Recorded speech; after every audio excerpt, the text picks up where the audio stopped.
All right, guys, we're going to start the workshop right now. So, hi everyone, and thank you for joining us for the Forager Things e-workshop today.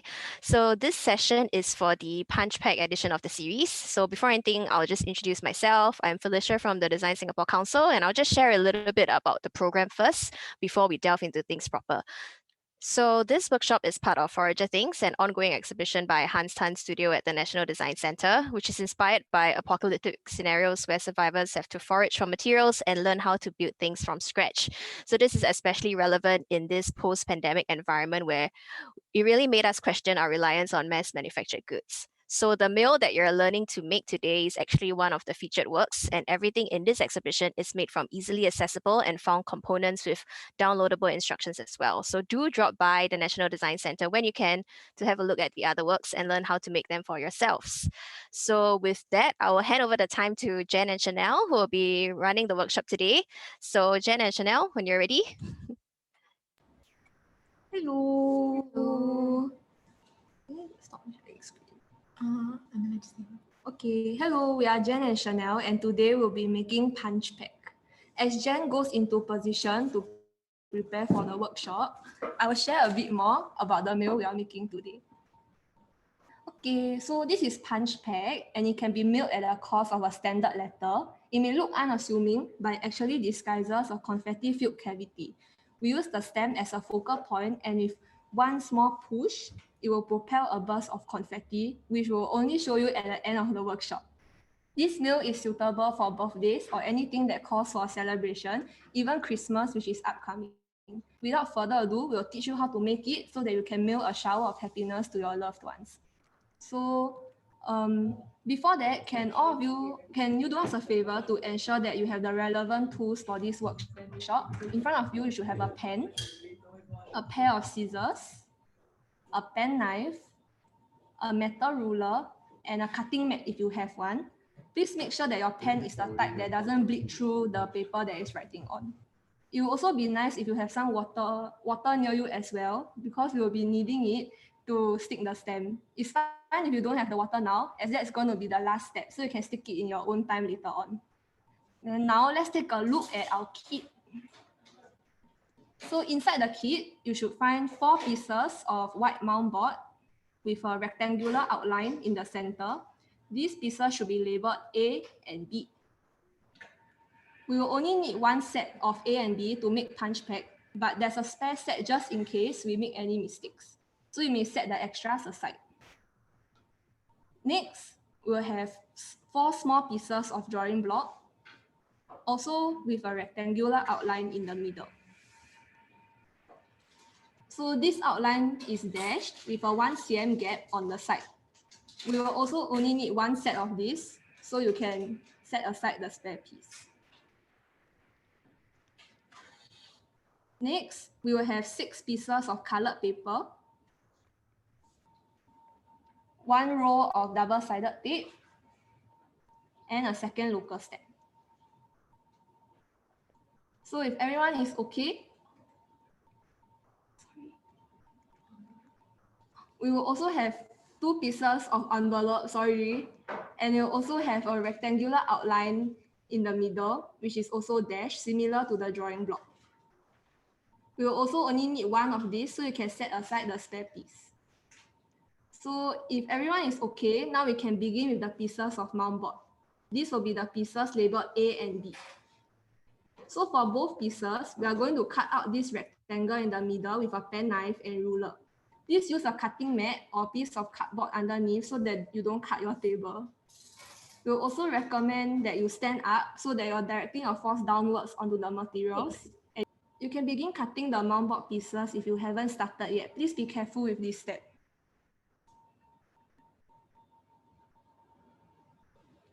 So another helpful tip is to not cut the mount board all the way through on the first slice.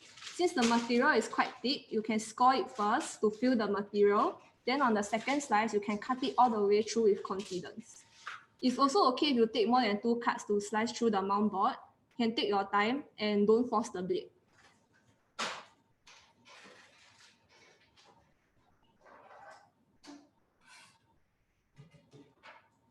If you feel that your pen knife is not slicing well, then the blade is likely to be blunt. In that case, you can refresh your blade. It's always safer to cut with a sharper blade.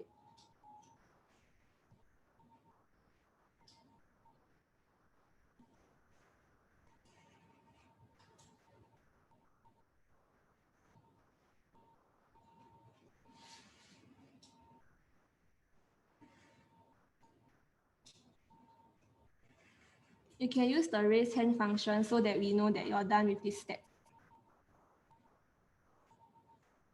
Please take your time and be careful. Look where you're cutting.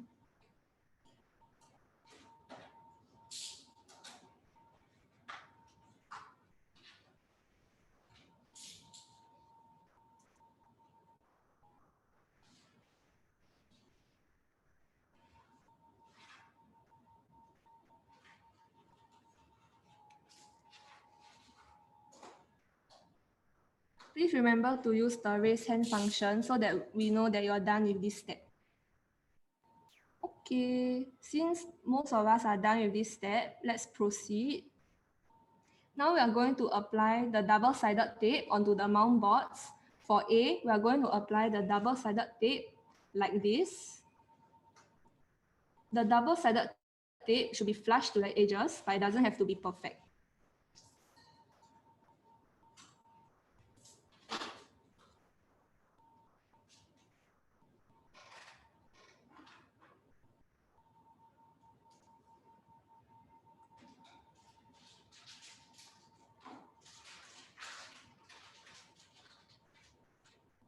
Remember to stick them down properly.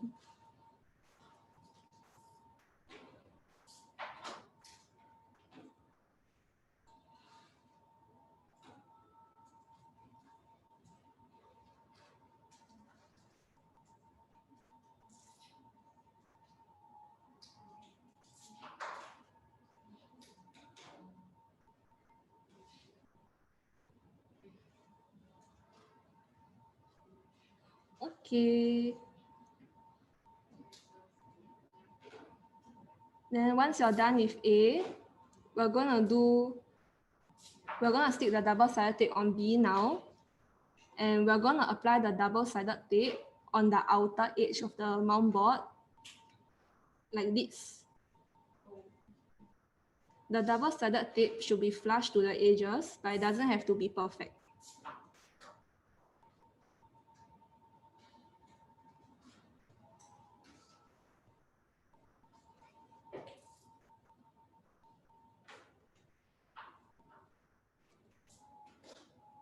You can use the raise hand function so that we know that you're done with this step.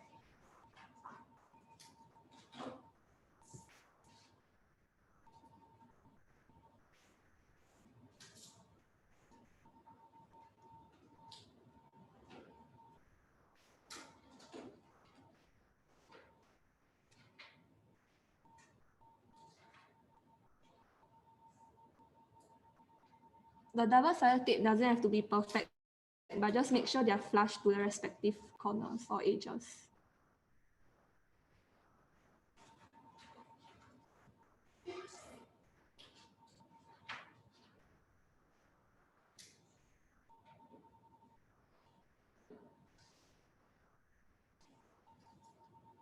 Okay, please use the raise hand function so that we know that you're done with this step. Okay, now let's move on to the drawing block, which are the pieces labeled C and D. So on C and D, there are dashed lines which form a rectangle in the middle of the drawing block. This means that we'll be making a series of small cuts separated by 1 millimeter gaps. There's also a 1 cm gap on one of the sides. We are going to follow this outline and perforate the pieces using a penknife. You can use the pencil markings. You can cut on the pencil markings, use it as a guide, but please make sure to leave that 1 cm gap uncut.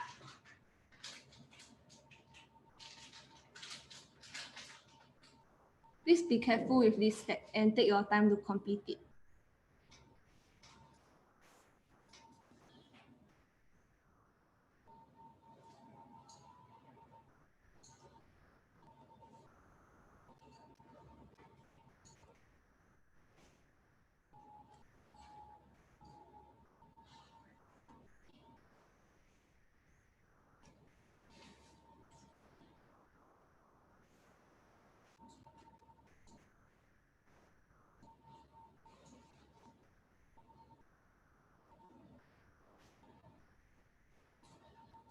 Please be careful and look at where you are cutting.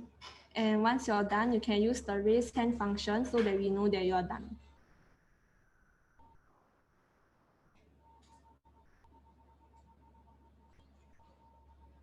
Please make sure to do this for both pieces of the drawing block C and D.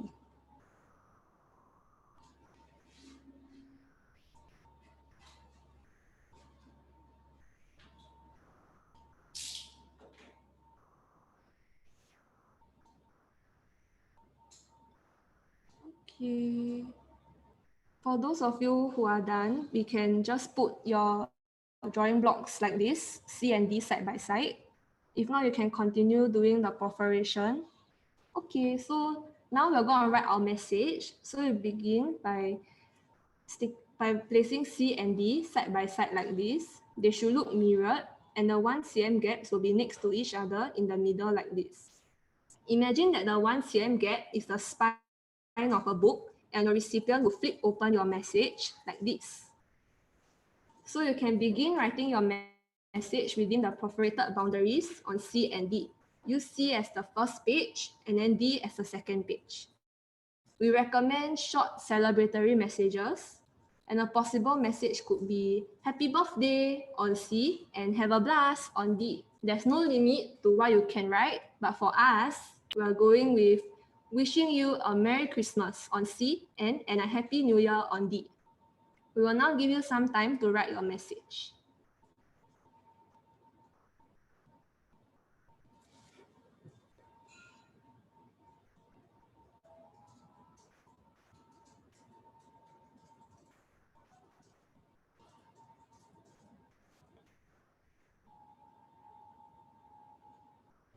Another possible message could be congratulations on C and you did well on D.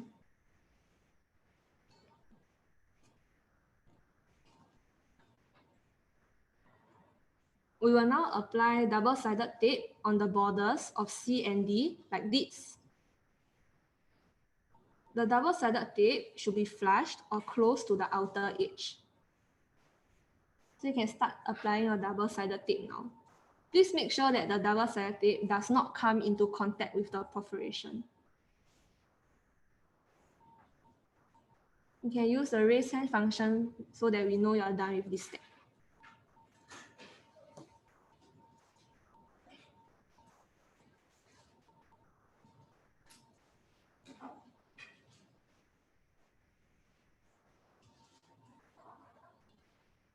Once again, this step doesn't have to be perfect. You can just apply the double-sided tape close to the outer edge. Just make sure that it's not touching the perforation lines.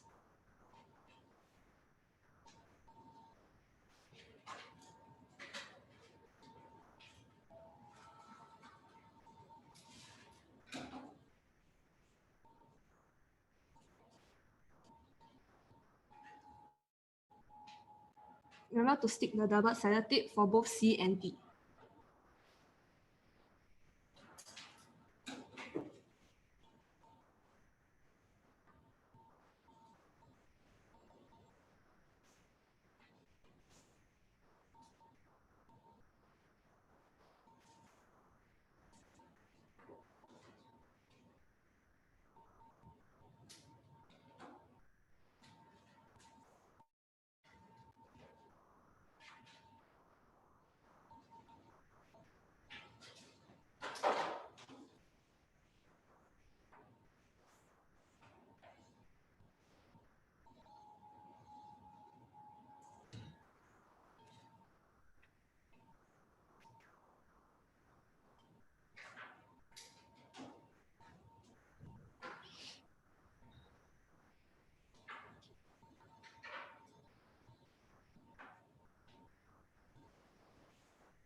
Remember, it doesn't have to be perfect, and use the raise hand function when you're done with this step.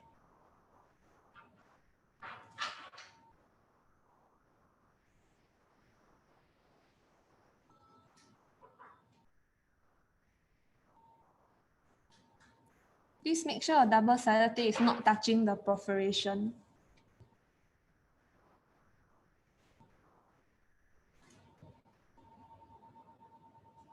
Now we're going to start assembling the pieces. We're going to first use D and mount board B. So make sure you have B and D with you. Now we're going to peel the double-sided tape of D.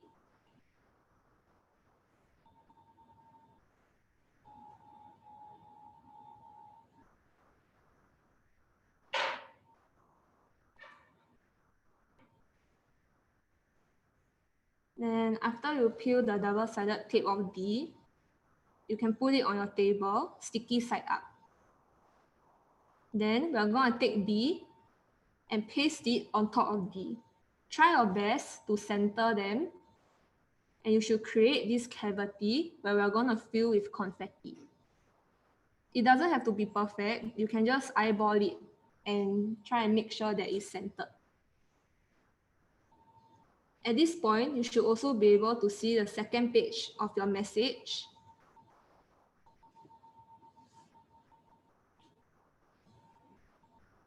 And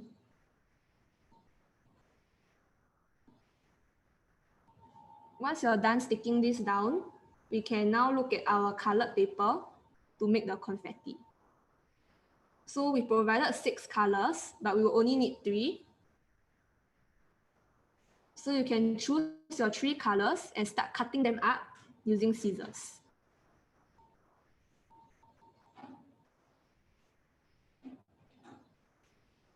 There's no wrong way to do this, but please make sure that your confetti squares are about 5 millimeters, half a centimeter big. You can just eyeball this step as well.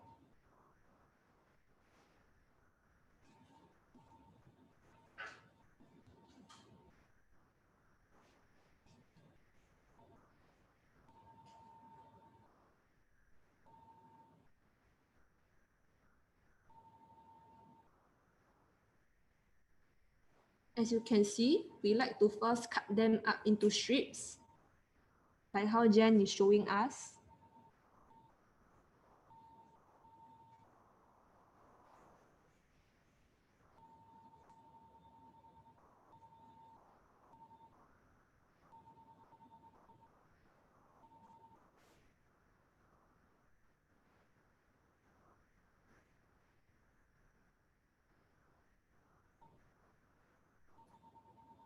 And then we're going to gather these strips and cut them into squares.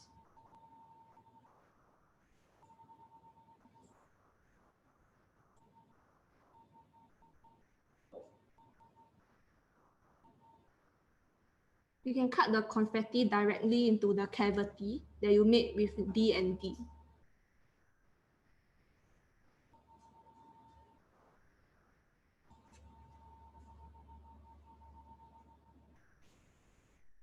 In future, if you want to make punch pack again, you can use more than 3 colors. It's really up to you.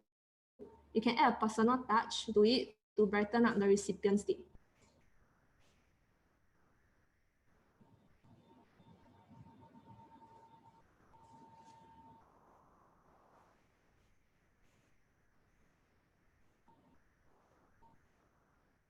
And as you're filling up this cavity with confetti, it might look like there's too much confetti, but don't worry, we can assure you that all of it can fit. And maybe you can spread them around within the cavity so that they will fit better. And you can use the raise hand function so that we know you're done with this step.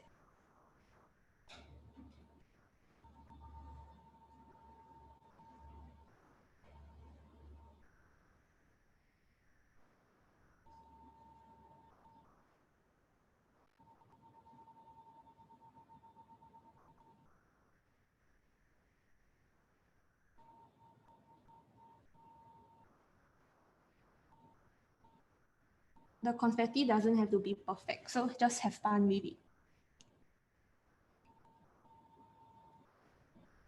Okay, let's move on to the next step. So now we're going to continue with the assembly. So let's bring in A and C. Okay, let's start with C. We're going to stick C flipped so that the message is pointing towards the confetti. Make sure that the orientation is correct and that the edges with the 1 cm gap are side by side like this. We want the recipient to view your message as if they're flipping a book open. So once the orientation is right, you can peel the double-sided tape of C.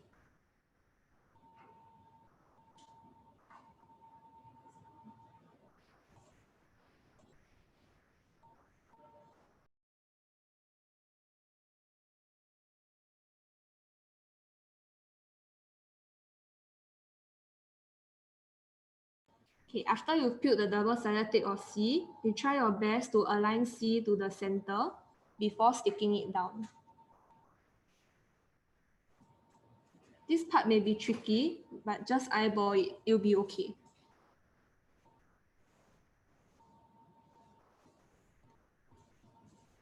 Don't worry too much about the alignment and just try your best to center C before sticking it down.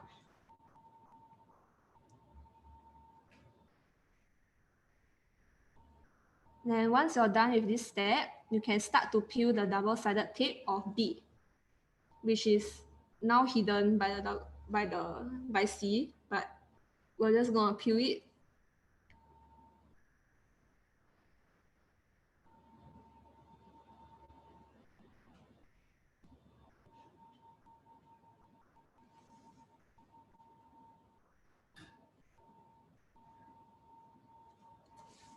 Yes. So you will want to stick C flipped so that the message is pointing towards the confetti and that the 1 cm gaps are aligned at the side.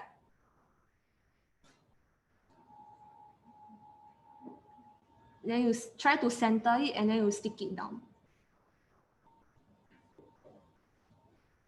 Hi, can I just check for C, do you stick it to the side behind A so that the alphabet C and A is seen on the same side? Oh no, you stick C on the assembled B and D. You don't, we will not touch A first. So it will just be sticking C on top of the assembled B and D. Oh, okay, on top of assembled B and D. Okay, got it. It should cover Okay. yes, it should cover the confetti like a dumpling or ravioli. Okay, got it. Thanks.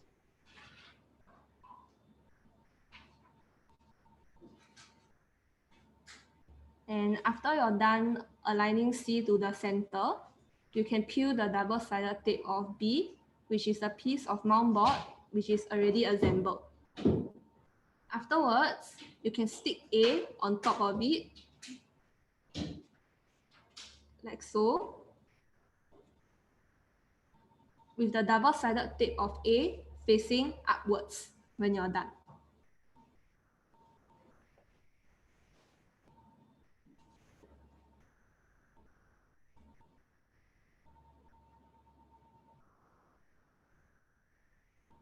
And then if you're done with this step, you can also use the raise hand function so that we know that you're done. Please make sure that the double-sided tape of A is facing upwards and can still be seen after you're done assembling the card. Sorry, so for A, the double-sided tape is on top. Yes, so you don't peel the double-sided tape of A, you peel the double-sided tape of B, which is already assembled with your D and your C. Yeah. Then after that, you stick A on top of B. Yes. So Jen is going to show you B and D. So this is the assembled B and D. Yeah. And then we stick C flipped. So we try to align that. And after we stick this, we peel the double-sided tape of B, which is represented by the blue tape. Then we stick A on top of the assembled pieces. Oh. Yes. Don't worry if you make any mistakes, because this double-sided tape is actually very forgiving. You can peel it slowly, and you can redo the steps if necessary.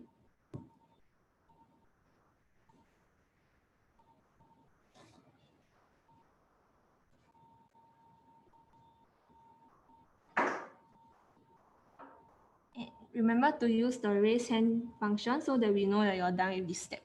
Okay, let's move on. So this assembled card is going to go into our envelope.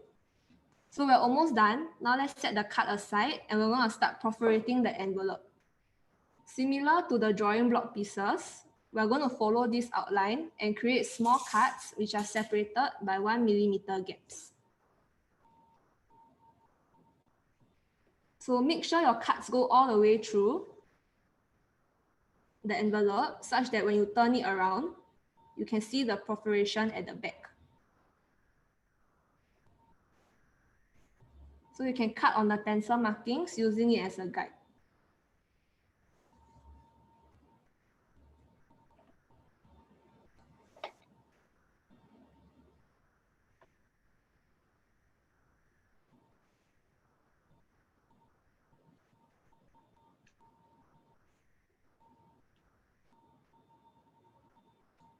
Please be careful with this step and watch where you're cutting.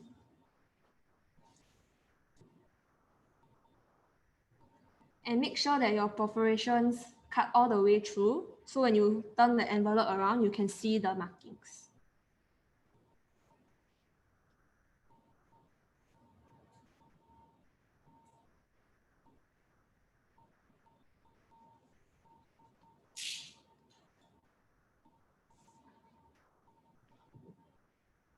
Yes. So Jen is showing us that if you turn the envelope around, we can see the perforations on the other side.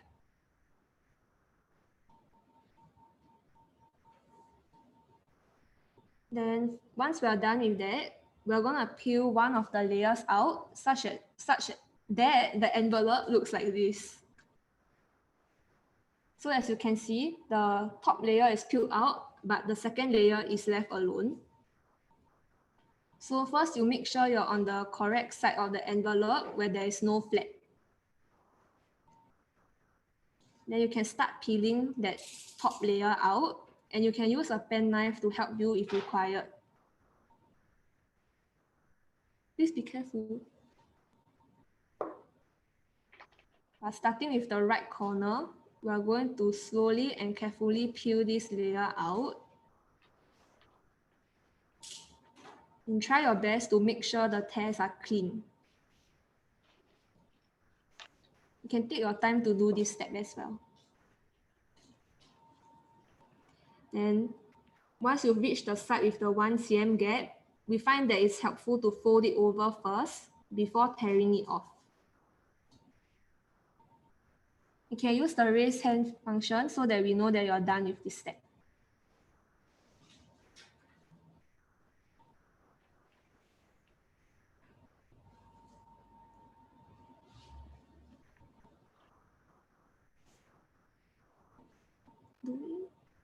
There's a question in the chat. Do we cut the non-perforated side with the first layer of envelope? So there's 2 perforated sides, right? We are only gonna peel out one of them, which is the side where there is no flap. Jen can show again. So we do cut out that flap now. Yeah, don't cut out the flap. Huh? Don't cut out the first. Don't cut out the flap. Make sure you're on the side with the flap, and then we are only going to peel out that first layer. Yeah, so everything of the first layer comes out now. Yes.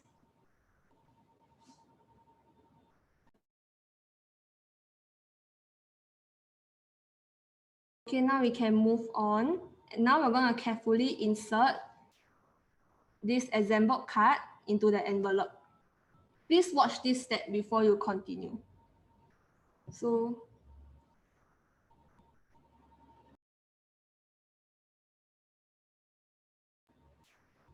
please watch this step before you continue. Make sure the orientation is correct. So Jen is going to first peel the double-sided tape of A.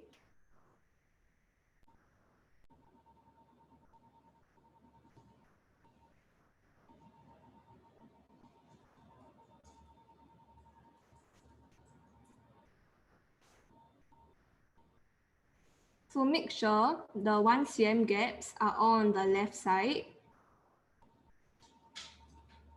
And then we're going to carefully insert the assembled card into the envelope. can try your best to align the perforations on the drawing block to the hole. This part may be a bit tricky, so take your time with it.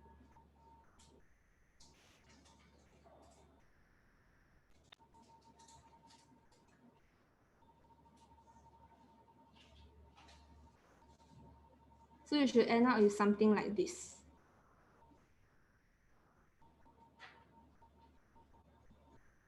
Okay, now you can try your hand at this. Jen will be showing you a template of her putting it in.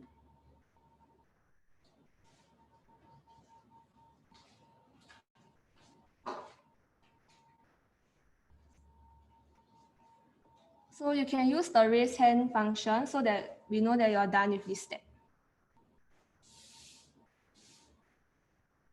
If the double-sided tape gets stuck on the flap of the envelope, just pull it apart slowly and gently.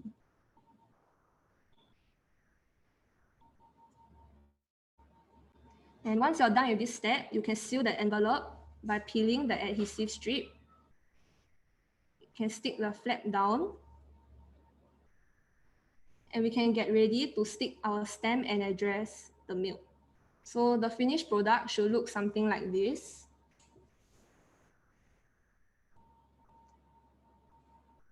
So on the exposed drawing block, we're going to paste our second local stamp and write push hard beneath the stamp.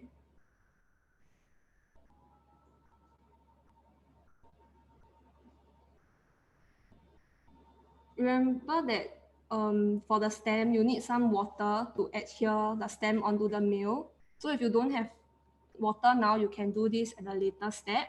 Just make sure that you've left enough space at the bottom of the exposed drawing block to write push hard.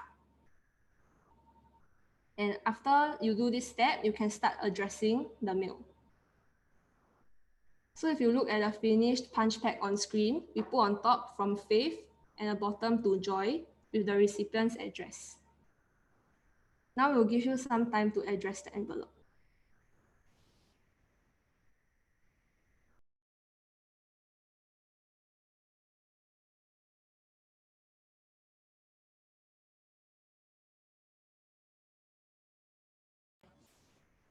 Okay, then once you're done with this step, you're done making punch pack. So if anyone have any questions, feel free to sound out in the chat. If not, you can drop this off at your nearest post box or post office and mail this out to your friends and family. We are sure they're going to appreciate the time and effort you put into making this mail. So now Jen is going to pop and show you what punch pack looks like. Wow, isn't that amazing? And then your recipient can flip open the message to see what you've written for them.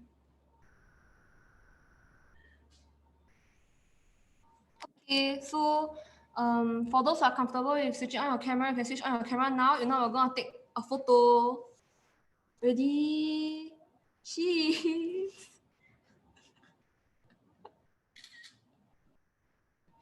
Okay.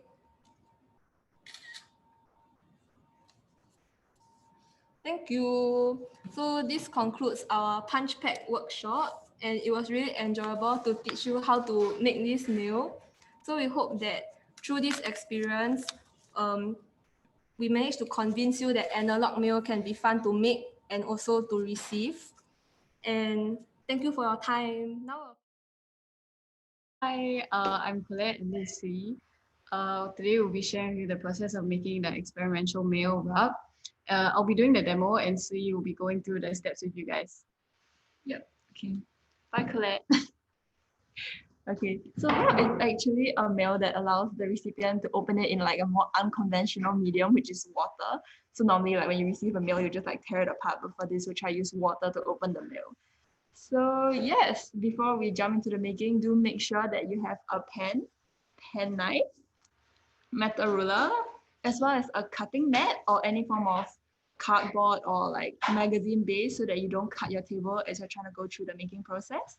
Now we can get started with the whole making process. So First, you can take a look at the kits that you guys have already received.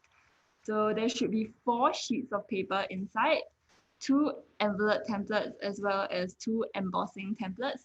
So for the ones you're showing on the screen, the one on the right should be the one that you have, and the one on the left, we just trace over with marker, so it's a clearer demarcation for you guys to see. So one set of it is actually extra in case there's some hiccups along the way and you need to recut it. So you can just put the extras at the side and just have your 1 envelope template and 1 embossing template ready. So there should also be 1 sheet of plastic that's already cut out. Yep, so that is the one. There should also, yep, that's the plastic sheet. There should also be 1 stamp in the kit as well, which you guys can use to mail out the mail after you guys are done. Yeah, so now we can begin. Yes, okay. So we can first start with the envelope template. Is the more squarish shape of paper that's bigger.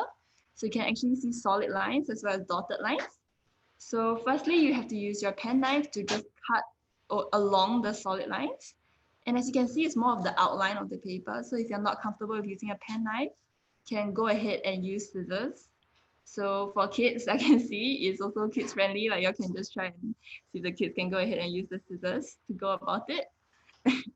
Yes, okay. Yep, so just go over slowly. Don't need to rush this process.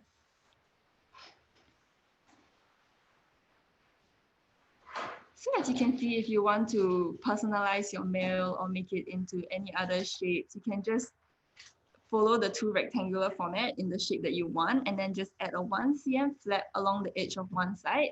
So that way you can actually just make a personalized envelope of any size that you want if you do want to replicate this mail in the future. Yep. And sometimes it's easier if you stand up to cut it as well. So like your body weight can help you move the pen knife smoothly if you want. Yep. So do use the raise hand function when you're done. So like we can have a rough gauge to see if we can move on. So Colette's actually done. So that's how it should look like at the end. Okay. So yeah. So now we'll just move on first. Okay, so for the next step, you'll see the dotted lines along the edges. So just try to fold these lines. Yeah, so some ways to make sure that the lines are folded cleanly is you can do a light scoring, like with like the back of your pen or the back of your pen knife. Just make sure that it's not like a sharp blade, it's just like a sharp edge. Like it's just the edge of something. So you can just score it to make like a little indent. Either that, or you can just like fold it against the edge of your pen knife, the edge of your ruler, like what Colette is doing. Yeah, so this can ensure like a more clean fold as you go about it. Yeah, so you can just repeat this step for all 4 sides of the dotted lines.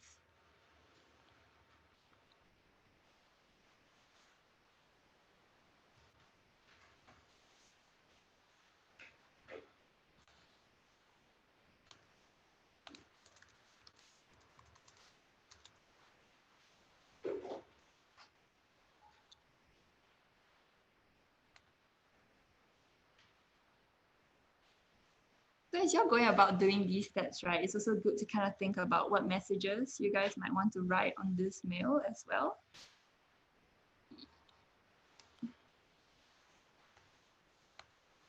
So after you're done with the folding, do use the raise hand button as well to help indicate, oh wait, I have to look. Yeah, okay, yeah, use the raise hand button as well to indicate if you're done.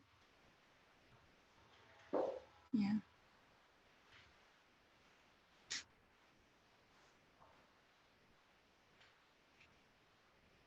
Okay, yeah, so now that the cutting and folding is done, I see most of you, your hands are raised. Okay, so you can just put this whole sheet aside first. Yeah, just put it aside, yes. Okay, so next we can move on to the embossing template. So it's actually the sheet that has a little shaded rectangular box in the center.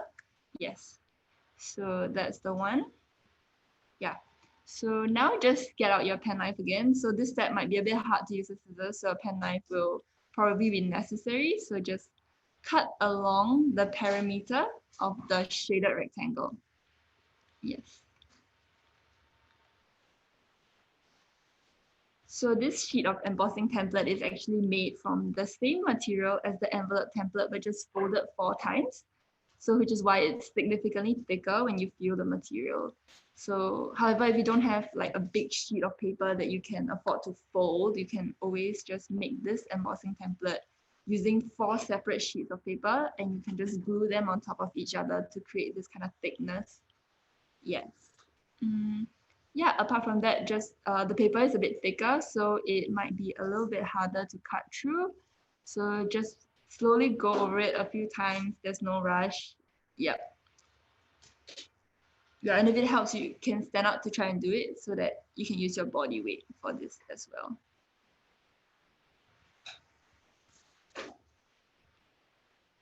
So same as the envelope template, this embossing template can also be easily personalized. You want to make the space a bit bigger, you want to make the space a bit longer, you can just change the size of this shaded rectangle and cut out that shape accordingly. And then you can have your own personalized template for embossing. Yep, so this embossing template will actually be used to create the indentation to demarcate the area in which you'll write your messages. Yes. Yeah, so when you're done, do use the raise hand function. Okay, I see you guys are slowly getting there. Yeah, okay, looks good. Okay, so now there's a bit more assembly involved. So if you guys get any confused at these steps, do just unmute your mic, sound out to us. Yeah, so next you actually need to take your embossing template and place it over your envelope template. So you can watch Colette and what she's doing right now. Yes, as you can see, her folds are facing upwards and her embossing template is sitting inside the envelope template nicely. Yes. So now you can just fold down the top flap, like what Colette is doing. Yes. No need to worry about what like the side 1 cm flaps are doing. They can just be there. Yeah, so just make sure that it's aligned properly and fold down. Yes, and then now you can feel the rectangle. You should be able to feel like this kind of line at the center, which is caused by the indentation, the embossing template, which you cut a hole through just now. Yeah, so now we're gonna try and make an indentation using this template. So you can use the back of a pen, which is rounded, or you can use like the glue that we provided that's a bit, but it will be a bit thicker. So just try and tilt it a bit. So use an edge to go over the line inside. Yes, can watch Colette first before you start doing it. So she's just slowly going over the edges. Yes. So just make sure that since it's an embossing, we're not cutting or tearing through the paper. So do go over it really slowly first to make sure like there's some sort of marking before you use a bit more strength. Yes, because if you just go on really hard, it tends to tear. So just try and go over it slowly and a few times. And you should be able to see that the edges are slightly rounded because your pen is rounded, so you won't be able to get that clean, sharp edge, which is good. Yes, because we're looking for like that slightly rounded edge. Yes.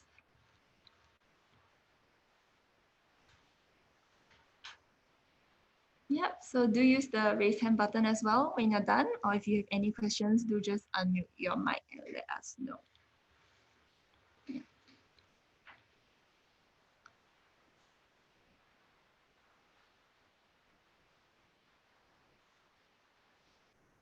So next you can just open your envelope. Yes, and then remove the embossing template. No, don't remove the embossing template, sorry.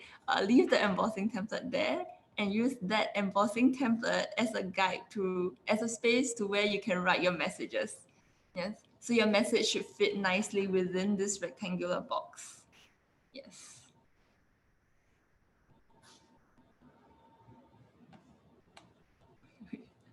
Yeah, so just make sure that the edges are aligned to the sheet before you start writing to make sure that the boundary is correct and aligned to the embossing that you made earlier.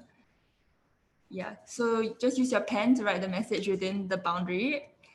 Do make sure that you're using a pen that doesn't bleed through the paper. So if you want to do some form of testing, you can always just write on the off cuts first to see if like it's going through to the back. And if that's okay, then you can just go ahead and use that pen.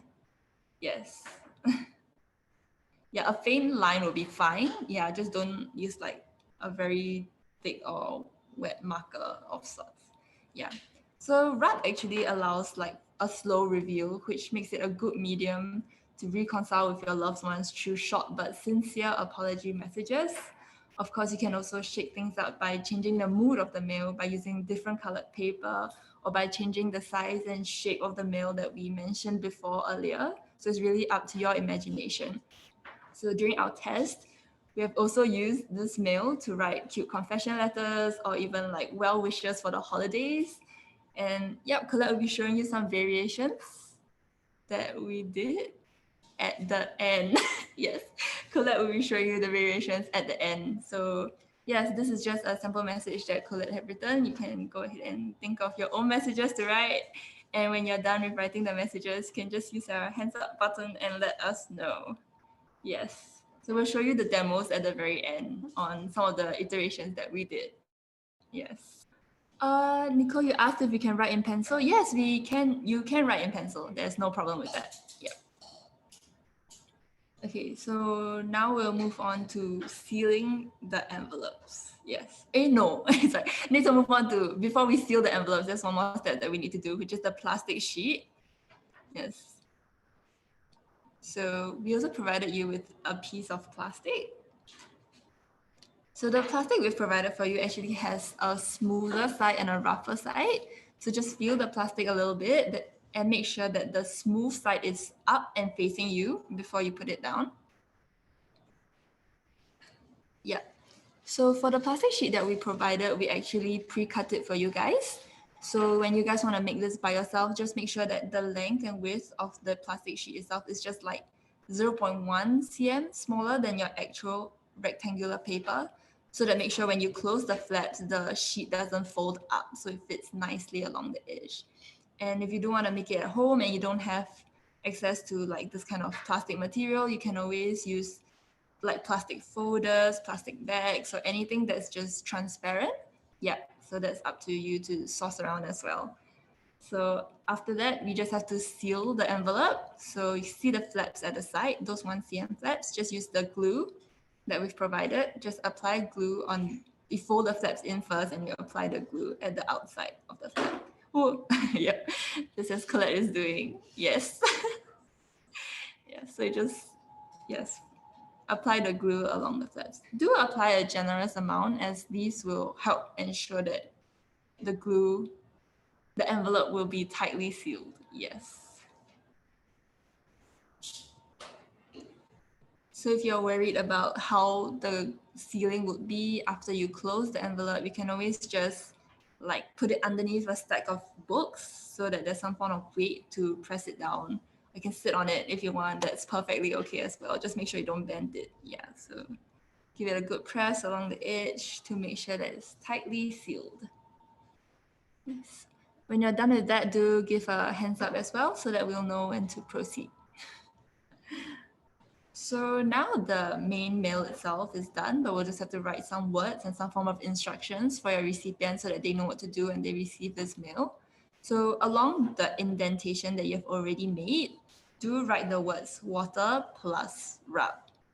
Like you can try and space it out the words or try and centralize it. Like what Colette likes to do is she writes the plus in the center first before she writes water and then rub at the side. So like it helps centralize the words. But yeah, it's purely up to you guys as well how you want to do this.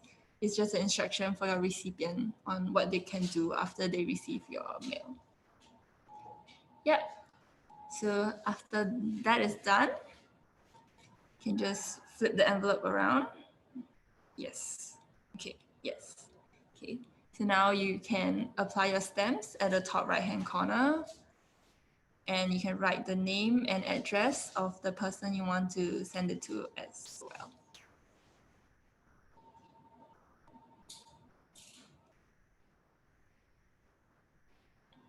For the stamps, you can just get the local 30-cent stamps. They're really standard that you can buy from the postal office as well as the machines that you can see around. Yeah, so after you guys are done, you can always just give a hands up. Yes. Or if you guys want to save the writing to a later time or paste the stamp later, that's perfectly fine as well. Yes. Just so while you guys are still doing the steps, Colette will be preparing to show you some demonstrations later. Yes, so we'll show you guys some of the past trials that we did, as well as how your recipient will be opening the mail later when they do receive it. Yes. Yep, okay, looks good. Okay, so yes, Colette will be doing some demonstrations. Yes, so this is how your recipient will be opening the mail after they see the instruction. They can just get a bit of water and yeah. So the indentation actually acts as a demarcation of where the the mail. Yes. And after rubbing, they'll be able to reveal the message at the underneath side of it. Yes. So as you can see, it's like a slow process, and we want to see if like water as a medium can bring about a different emotion when it comes to opening mail as compared to the conventional like tearing kind of method. Yeah. So the plastic sheet inside actually acts as a surface that will prevent the water from going through. So you only tear the top layer but not the bottom. So your message will still be able to be seen. Yes, so this would be the final state of how the mail will be after your recipient opens the mail. Yes. Okay. So due to the upcoming festive Christmas seasons, we've actually also made like some iterations. Yes. So this is another one that we made. So we actually used a green sheet of paper inside instead of the white. So we just layer a piece of colored paper inside and write the message in white. So when we rub it, it actually has like this little white paper shred that kind of looks like snow in a sense. Yeah. So like that's another variation of what you can make. Yes. Yep, that's also another example that we've made. Yeah, so these are just some variations and how the mail will look like when you open it with water. Yes, so if you guys have any questions, do feel free to unmute your mic, yes, and sound out to us. And yep, that is all from us regarding how to make this mail. Yes. Okay. If there are no questions, we'll need you guys to on your cameras. Yes, so that we can. Oh, sorry. Yes, we'll need to on your cameras to take like a group screenshot photo of the session. Yes. Okay. Colette will be joining us. Okay, 3, 2, 1. Okay. Thank Yay. you. Oh, actually, those are not holding up their mails. Could you like just hold up your mail for us to see also? Yes, so you can take another photo. Thank you.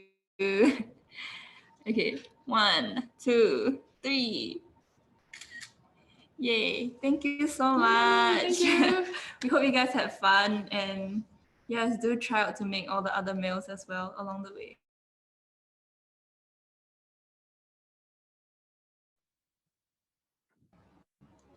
All right. Hi, everyone. Hello. All right. We're Deborah and Nathaniel, and we're going to be going to go through how to make whiteout. So Nat over here is going to be the demonstrator for today. So while he gets ready at the other camera, if you're comfortable, could everyone like turn on their cameras? Yeah.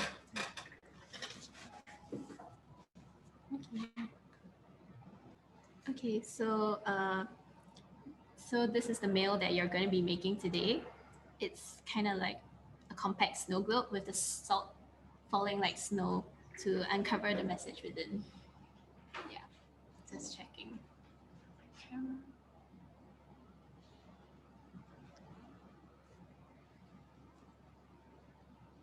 Sorry, we're like checking on the camera right now.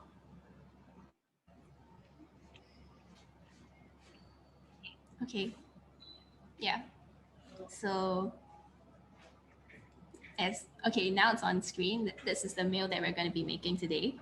And so it kind of like reveals the message in between when you pour and shake it about. So it makes it really great for Christmas well wishes. So, okay, before we go and start to go through what's in the kit, make sure you have your penknife, cutting mat, and scissors with you. And if you don't already have it, you kind of have like a few seconds to get it now.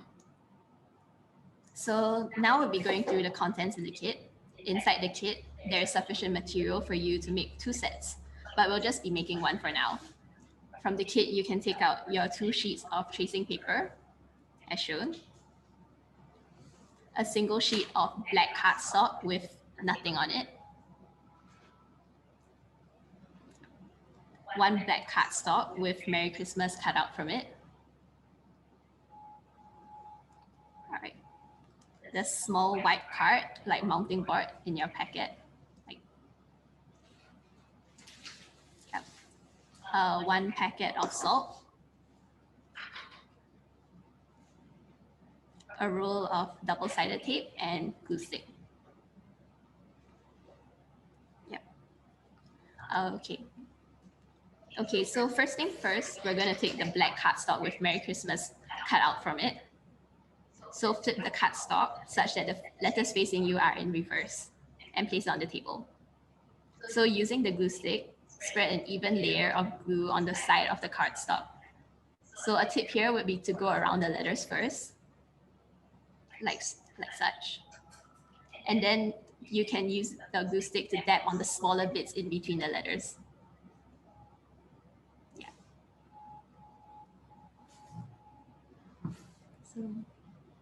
So yeah, you can like follow that and like dab it on like the letters.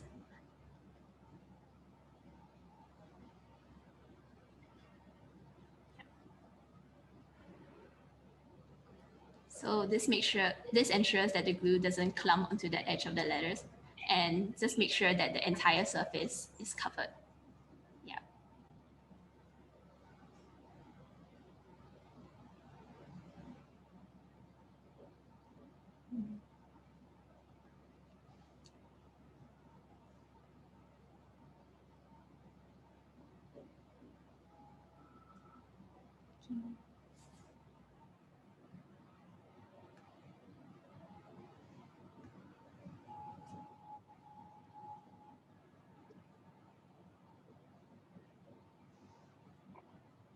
Okay, so once you're done with like applying the glue, take the plain black piece of cardstock and stick it onto the Merry Christmas card. So you can take your blank sheet and align the edges to like, and stick it on. Yeah.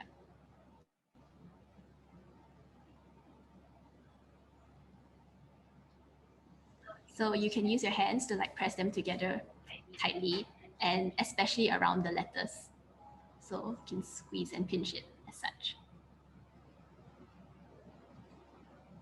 So once you're done with that, you can raise your hand on Zoom to let us know you're done.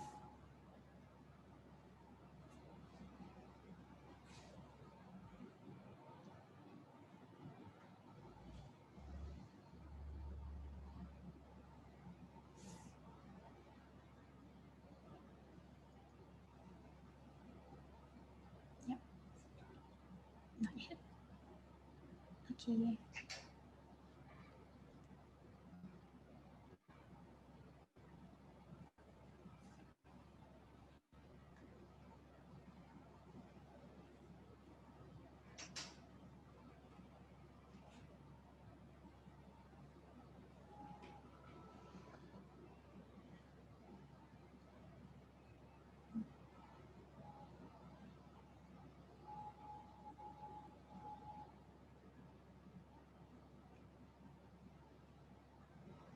Okay, so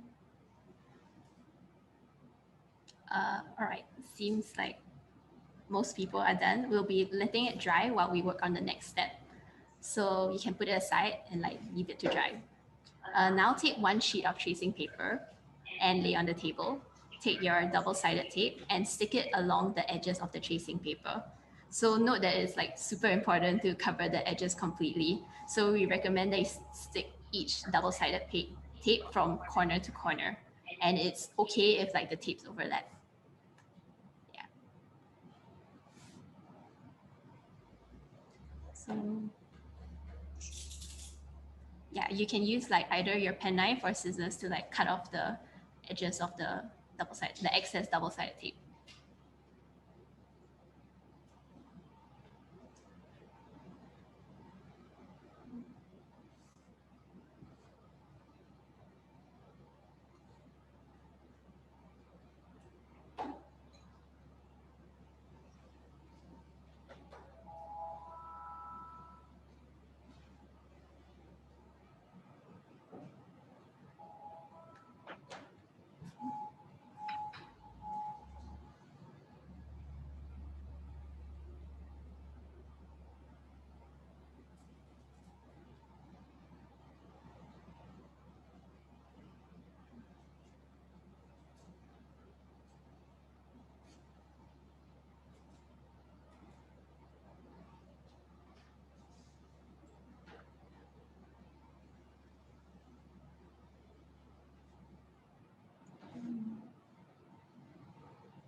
Okay, so once you're done with that, you can do that the same with the black cardstock. So just now we had the cardstock with the Merry Christmas good. So you turn it around to the side without the letters on it. And then do the same by sticking the double-sided tape along the edges of this black cardstock. Yeah. So again, to make sure that the salt doesn't stick, we need to make sure the edges are covered completely. So stick each double-sided tape from corner to corner.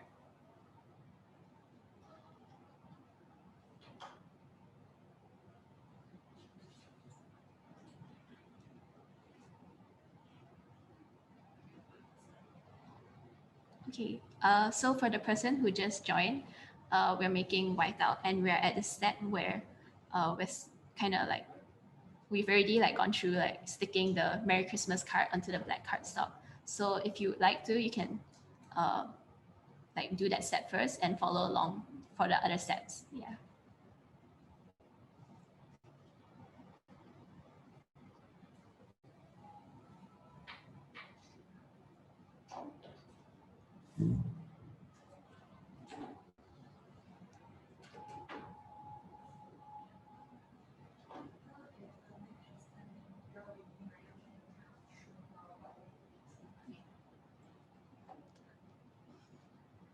Okay.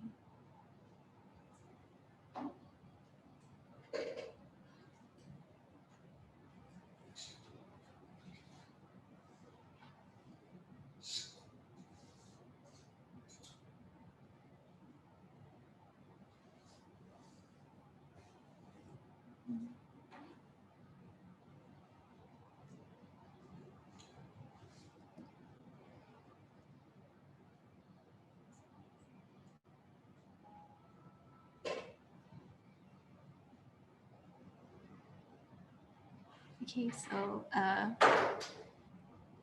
now we're going to be assembling it all together. So from the black cardstock, you can peel off the backings of the double-sided tape. So it might be a little tricky because of like the tapes that you overlap. So we recommend that you peel the double-sided tape that's underneath first. So it's like a little easier to stick the rest later. Yeah.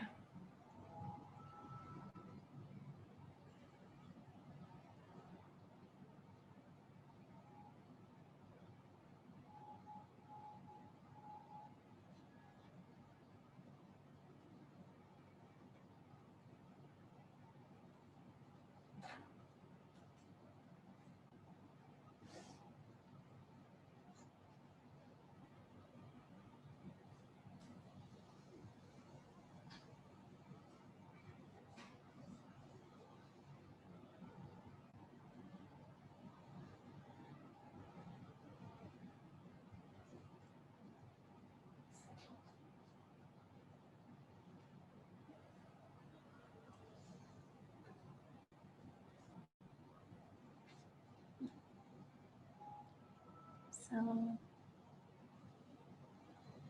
once you're done peeling like the double-sided tape from the black cardstock, you can take your tracing paper with double-sided tape and put it on the table, like with the double-sided tape facing up. Yeah. So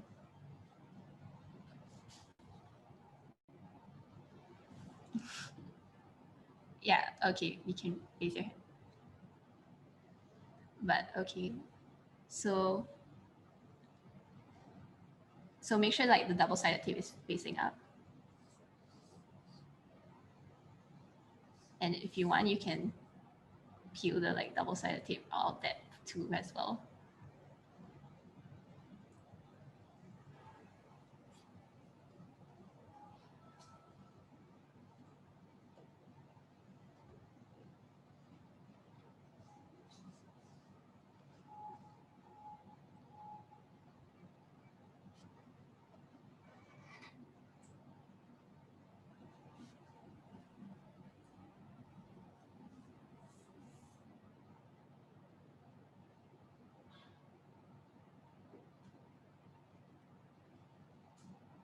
Okay, so now with like all the backings removed, you can take the black cardstock and center it on top of the tracing paper.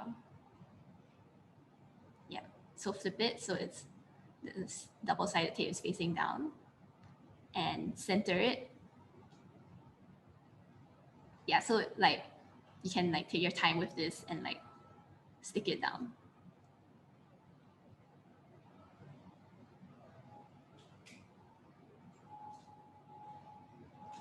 Okay. So once you're done with this step, you can like raise your hand on Zoom.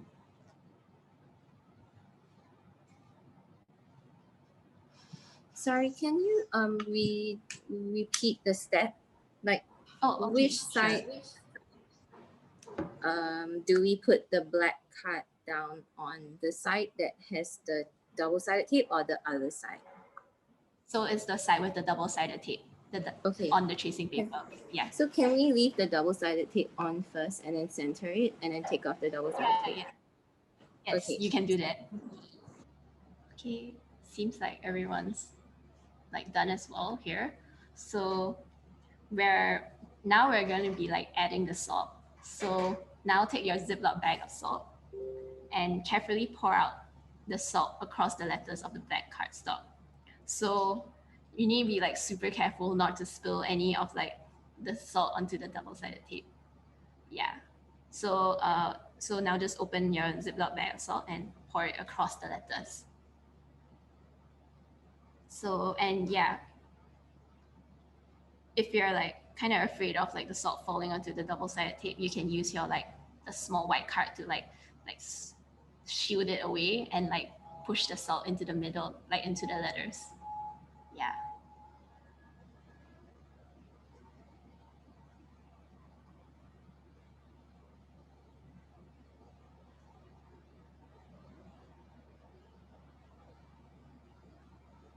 Yeah, so you can pour all the salt in your bag onto the card.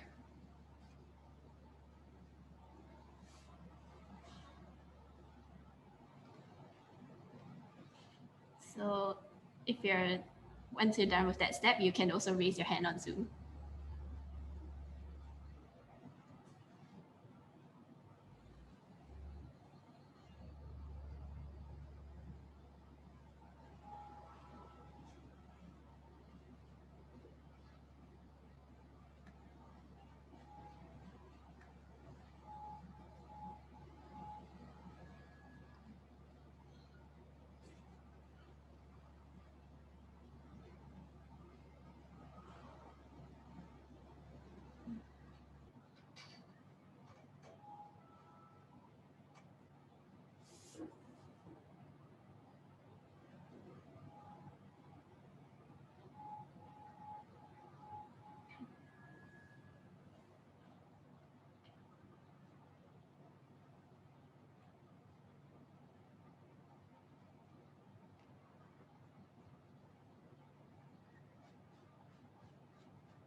Okay.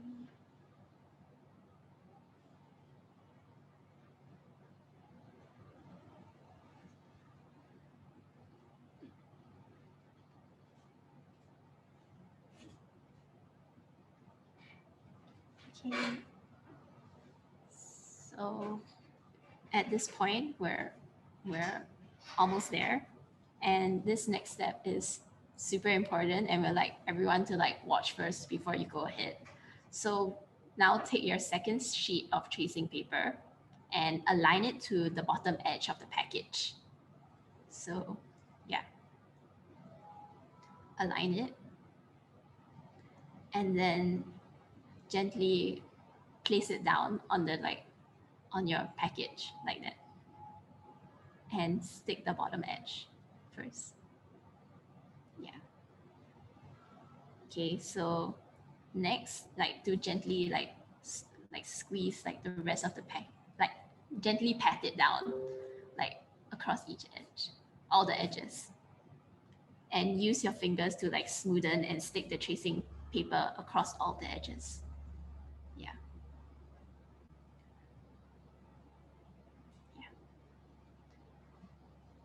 So once you kind of like tap it down and like it's quite settled, you can also use your like the small white card to like smooth out all the air bubbles and stick it down tightly.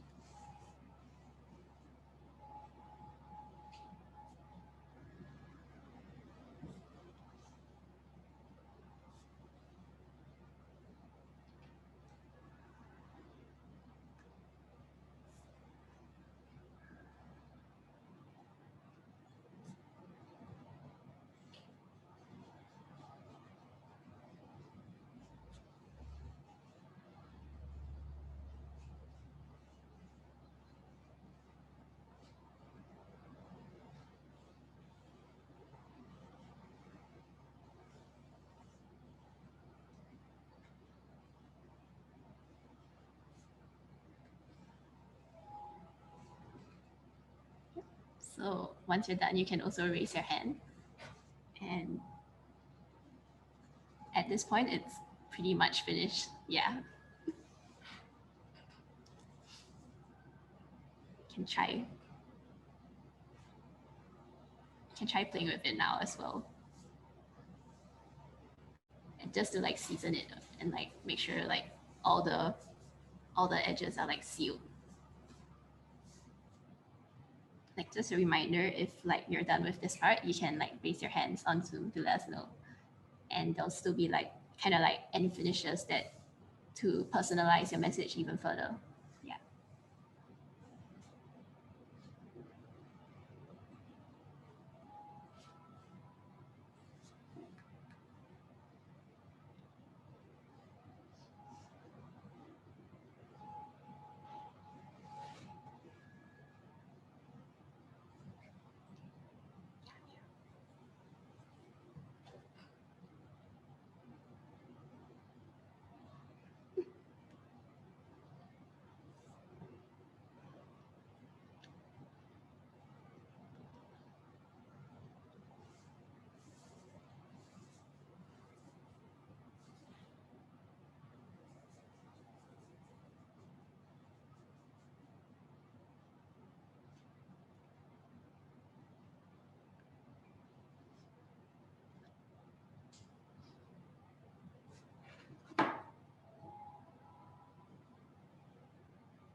Okay, so at this point, like your mail is pretty much finished. And if there are like any sticky edges that you can feel along the edge of the mail, you can trim it, use your like pen knife to trim it off. Just like make sure that you don't trim off all the like double-sided tape along the edge. So it can be just a very slight pen knife, yeah, like cut. And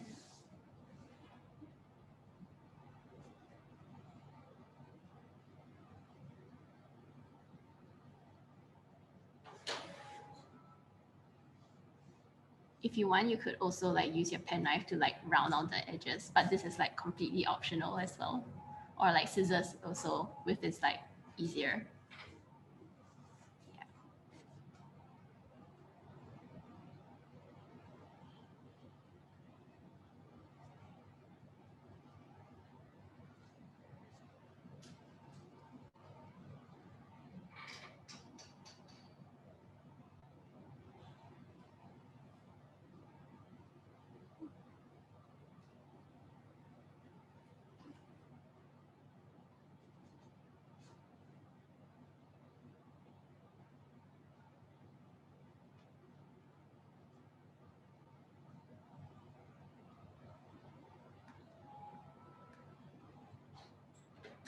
Okay.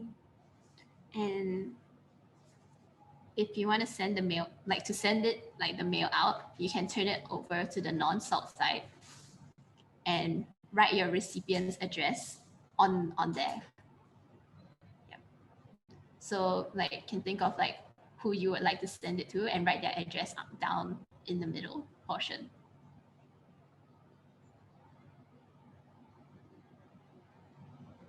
And you can also use the stamp that we've also placed in the back in the kit and stick it at the top right corner.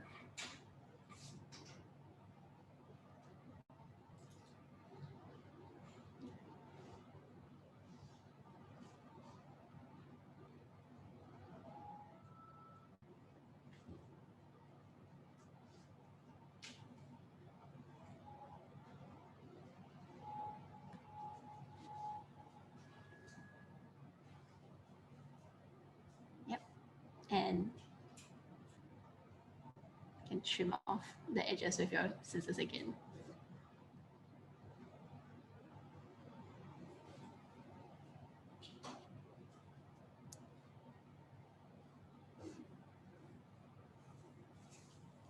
Okay.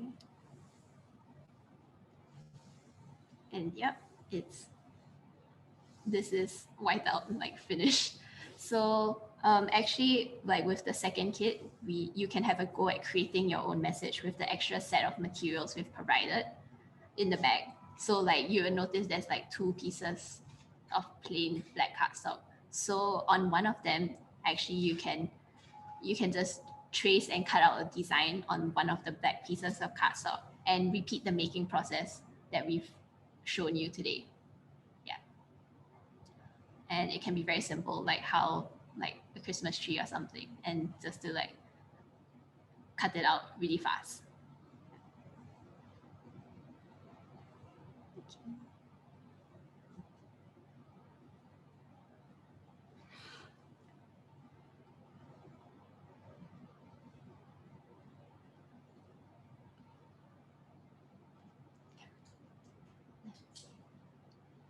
Right.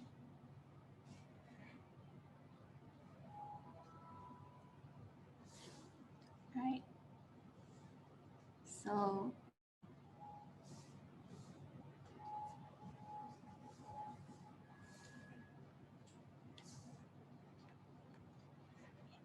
yeah, so that's it from us today. We hope you had fun making your own mail, and we hope it'll like bring joy to the people that you send it to. Last thing we'd like to do is to take a group photo with everyone here in the like call. So if you guys wouldn't mind to like turn on your camera and hold up your finished mail so we can take a screenshot. Yeah. Yeah. Thanks again, once again, for like taking the time to come to the workshop.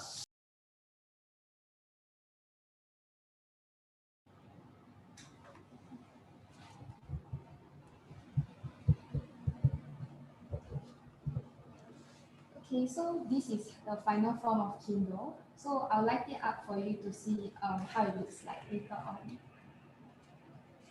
So it looks like a candle.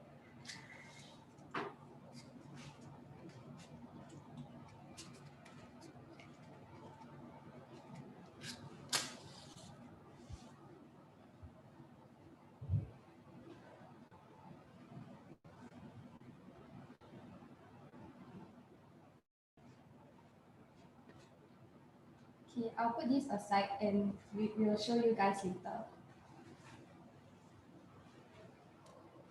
Okay, so firstly, you'll be able to find all these materials in the package mailed to you. So you'll be able to receive like two sets of all these.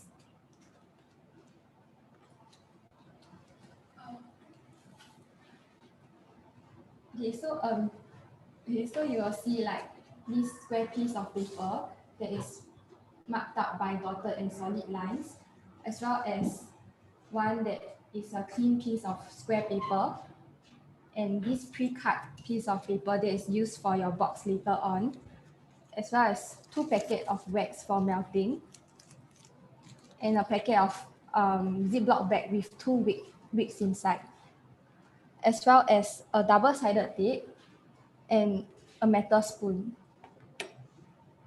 So you have to prepare a pen, preferably ballpoint pen, as well as pen knife and a ruler for cutting. Okay, so when everyone is ready, could you press on the raise hand function so we know when to begin?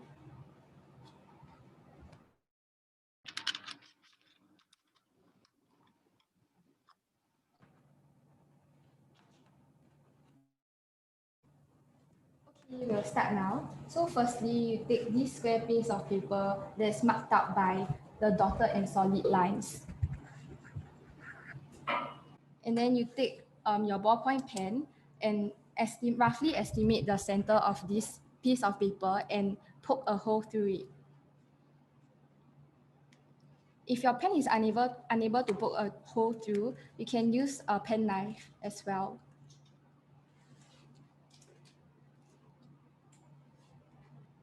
Once you are done, you can write your desired message that's marked out within the dotted lines as marked out on the square piece of paper. So Kindle is made for like birthday messages, but due to like as we are nearing the Christmas season, we will also recommend you to write more intimate messages or short poems to your loved ones. So you can have fun and write anything that you want.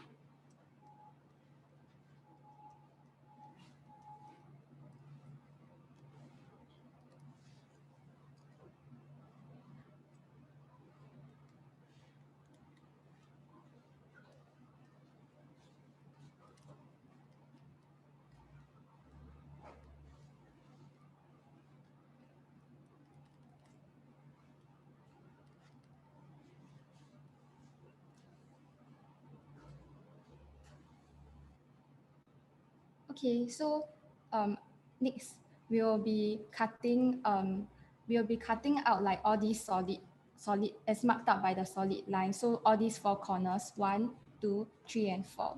So we cut out a small square piece of paper using our pen knife and ruler.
This is how it's supposed to look like after you are done.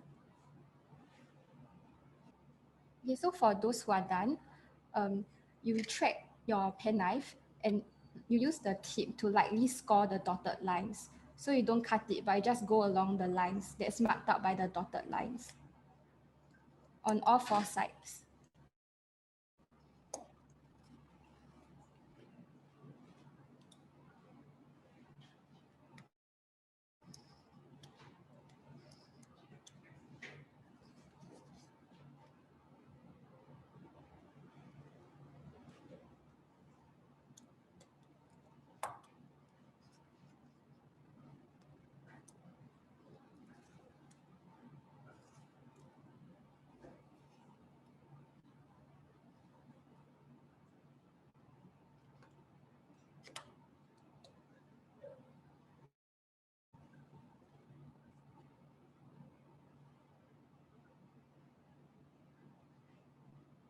Okay, and after scoring, you fold the 4 corners inwards towards where your message is to form a container.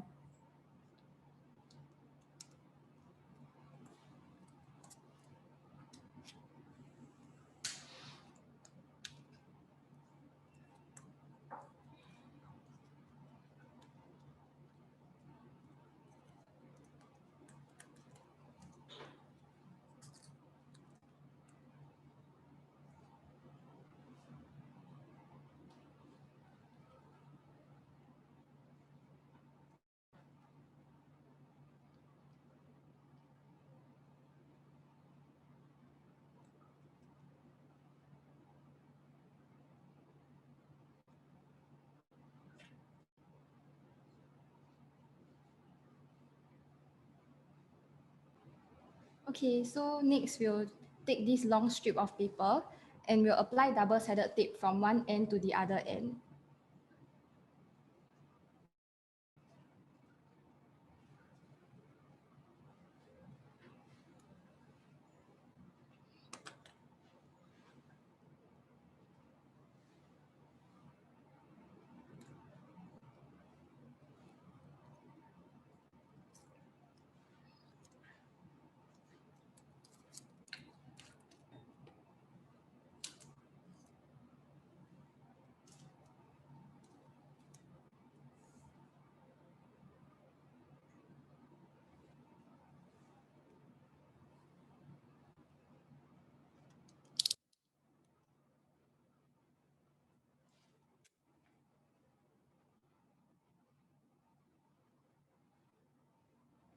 Okay, so after you're done, you peel off the backing of the double-sided tape.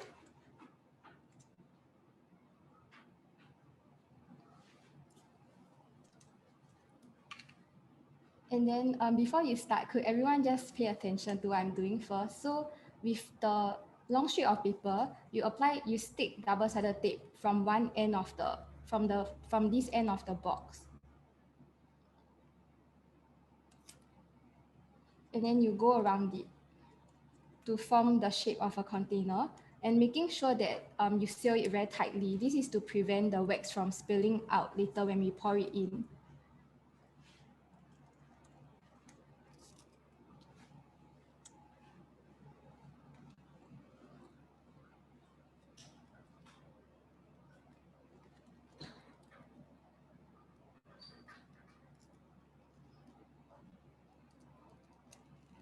And when you have reached the end of, when you have reached where you started, you just overlap it.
Okay, so after that, you take out one piece of wick from the Ziploc bag.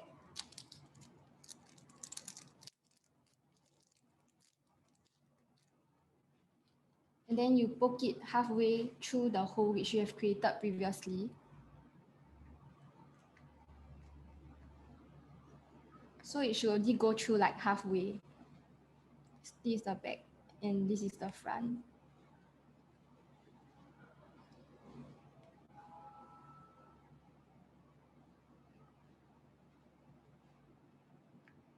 And then after that, when you turn to the back, you push the wick downwards towards the container, and you can rest it.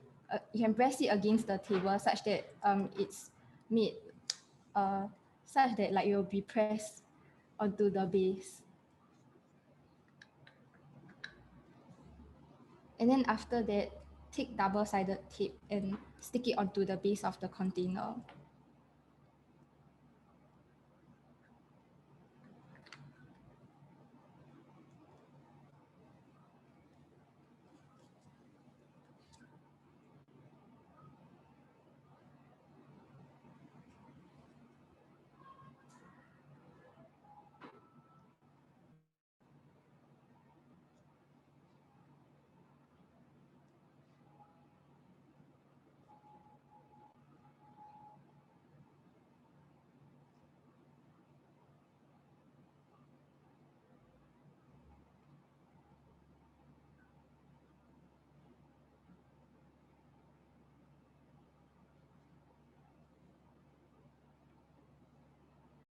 Okay, so next we take this square piece of paper and we apply double-sided tape along the edges of it on all four sides.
Okay, so after you are done applying, peel off the backing.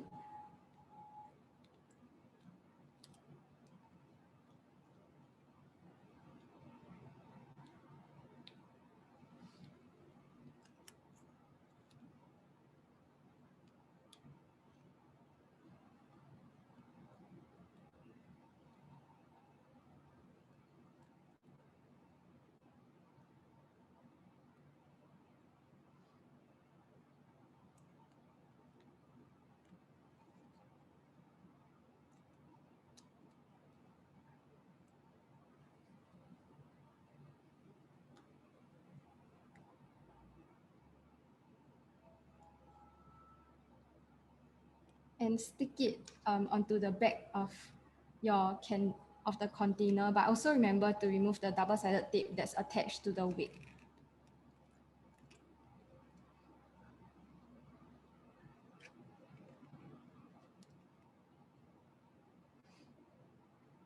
So make sure to press it down tightly so that the wax doesn't leak later on.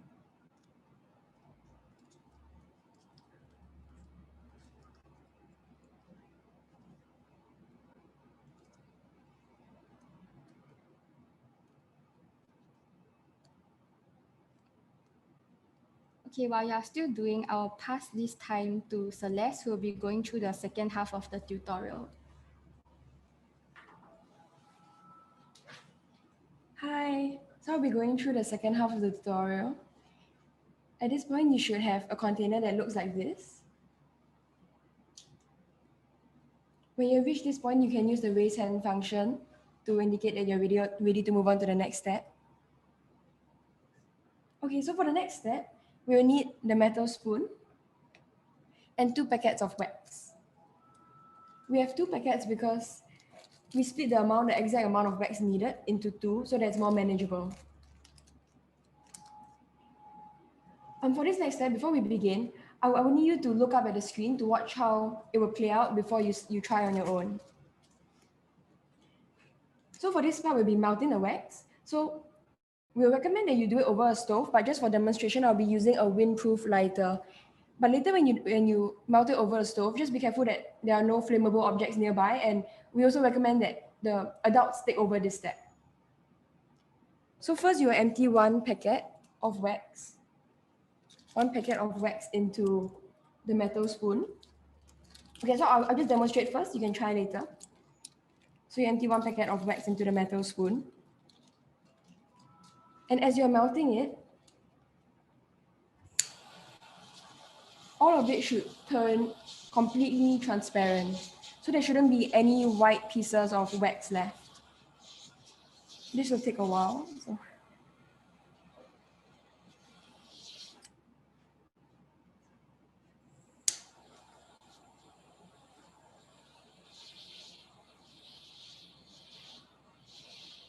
Okay, if you can see in the camera, it should be slowly turning to a transparent liquid.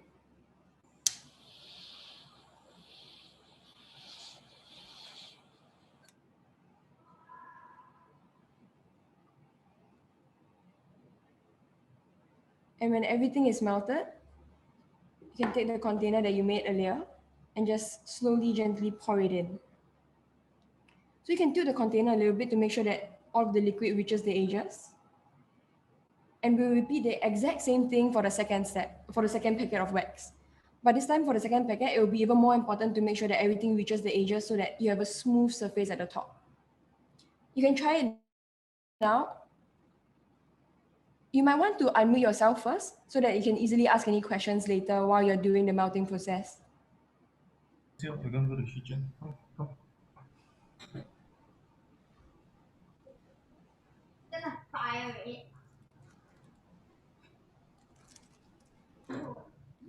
Okay, problems, just let me know.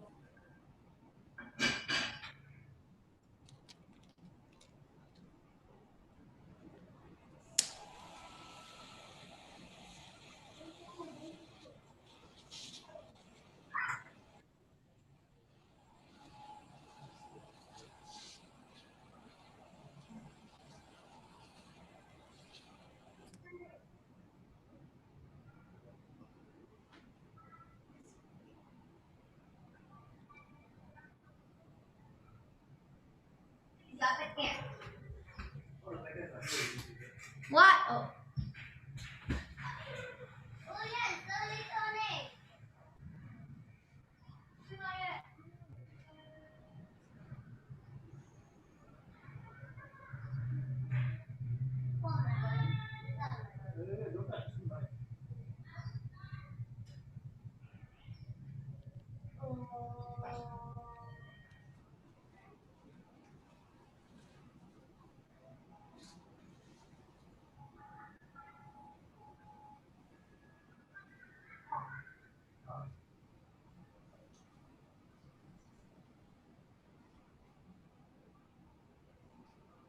After we are done, then we'll do what?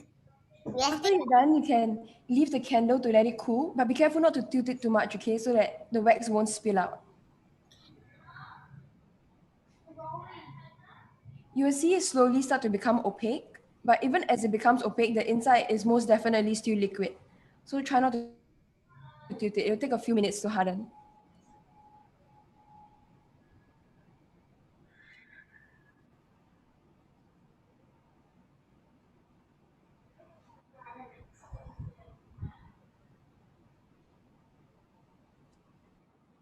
I think while melting your wax, you can think of who you want to send this to, because you'll be writing their name and address later. Just be careful, okay, not to tilt it too much while it's hardening, so that the surface will harden nice and smooth. Okay, we can leave the candle aside now to let it continue hardening. And we can move on to the next step.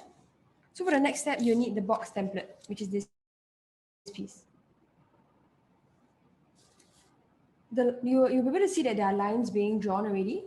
So the lines should be facing up, facing you. And we can fold it inwards. You can fold according to all of the lines drawn and fold, try to make it a nice date fold.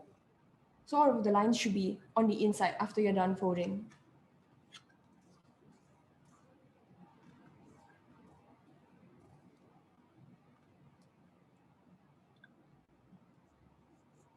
You can use the raise hand function after you're done with this step also.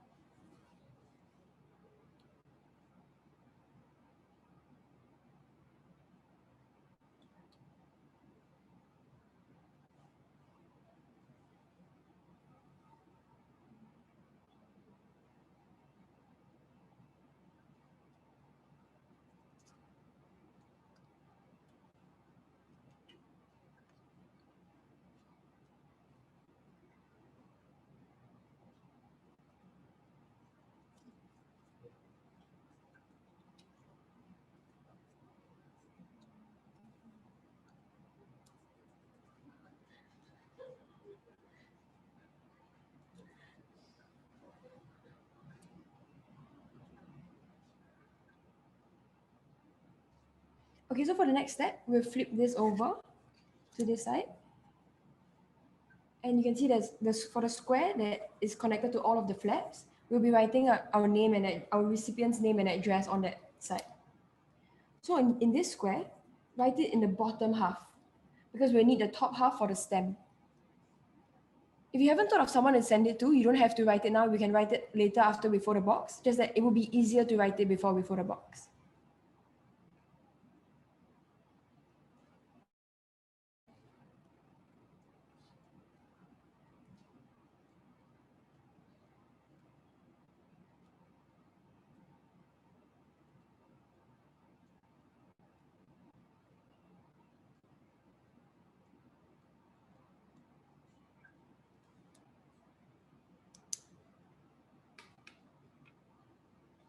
If you're done with this step, you can use the raise hand function also, so we will know when to move on.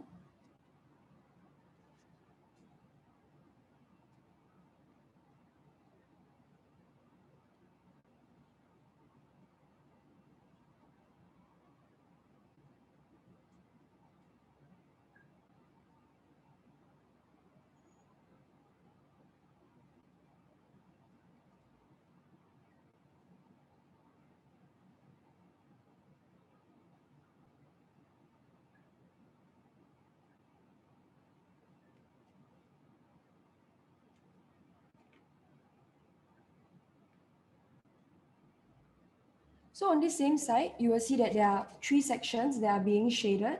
Should be 1, 2, and this long one over here. So we'll be sticking double-sided tape on the entire length of each section. So only on the shaded areas.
When you're done sticking double-sided tape, we can use the raise hand function again, and then I'll demonstrate the next step.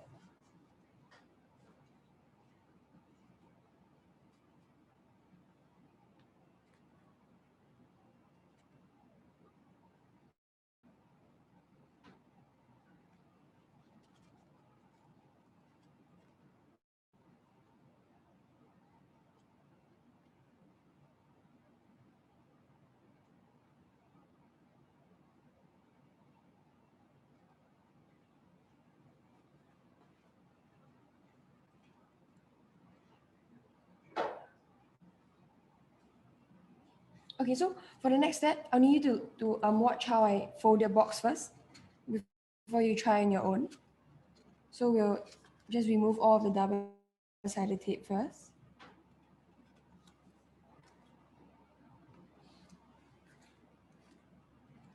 And okay, so I'll need you to watch this part. So we have two small flaps and one long one. We'll be sticking the small ones first. So as you can see, we want to stick each double-sided tape section as close to the edge as possible, like that. And we tape it down, aligning it to the edge. So that's the first small flap. And for the second one, it will be aligned to the other end.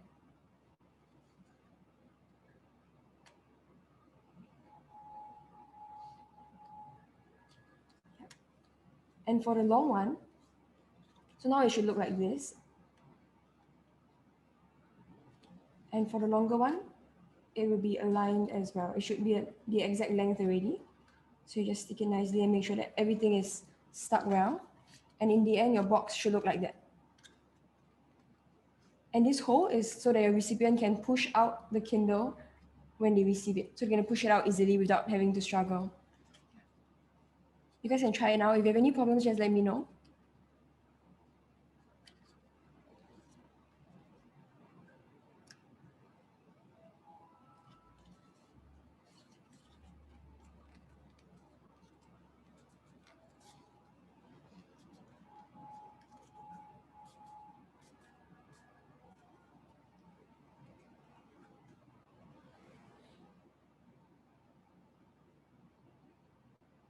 And once your box is complete, you can use the raise hand function again.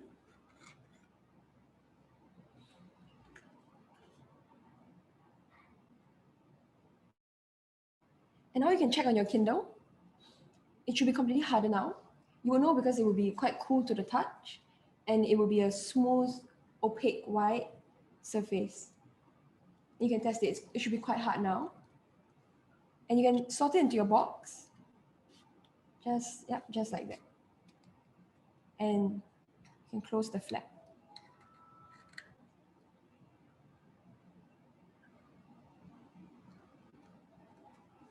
And once you're done with that, you can take the stem that has been provided in your kit and stick it onto the top half right above the name and address that you have written. And it should look like that. And just like that, it will be ready to be posted. Okay, now I'll be showing you the finished Kindle, the one that Felicia lighted at the start. So when your recipient receives it and lights it up and waits for it to melt, it should look like that so they can see exactly what's written beneath the liquid wax surface. And when they blow it out, it will slowly become opaque as it cools and hardens again.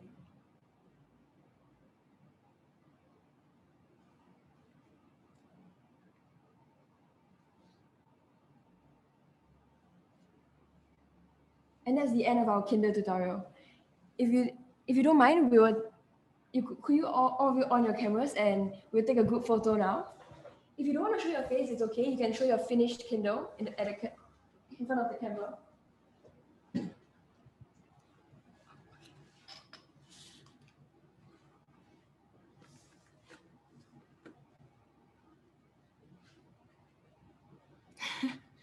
Okay.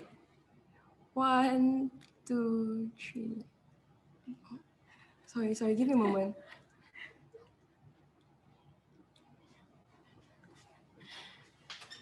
Sorry, real quick.